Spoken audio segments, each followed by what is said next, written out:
Ano, Pilar? Ready ka na ba? Let's go! Tid na kita. Sandali lang, Nico. Sandali lang to. Ano ipagtatapat mo sa akin, Jude? Sige, sabihin mo na. Hindi, no. Wala yan. Eh, hindi naman importante. Sige na, ako kalimutan mo lang. No big deal, no? Eh, sabi mo may sasabihin ka. Hindi na, okay lang. Baka maghihintay si Nico. Baka mainip pa yan. Okay lang. Sige. See you tomorrow.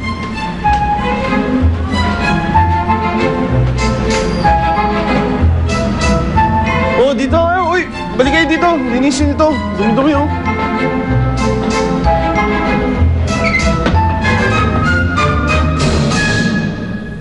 Ano, Cookie? Nakapag-isip-isip ka na ba? Sasabihin mo na ba sa akin ang tinatago mo?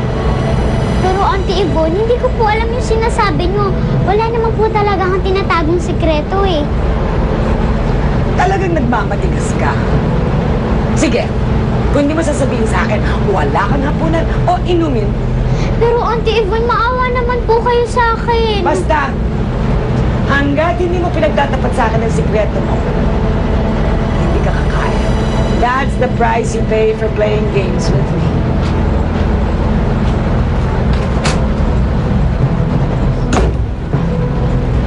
Nakahalata ba ang tiya mo? Mukhang hindi naman siya nakalata. Tuloy tayo mamayang gabi?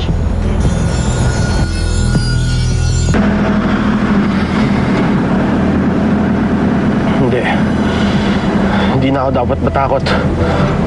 Kailangan malaman na ni Pilar ang totoo. Kailangan malaman niya ang tunay kong nararamdaman para sa kanya. Mukha nang wala ng tao palayo. Pwede na tayong makalabas. Nakauwi na silang lahat. Wala nang makakita sa atin. Muy bien, Cookie. Handa ka na bang lumipad?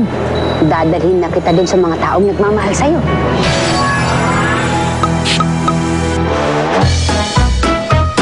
Masasarap pa ang hapunan kung makikisama sa masayang kwentuhan ng buong pamilya.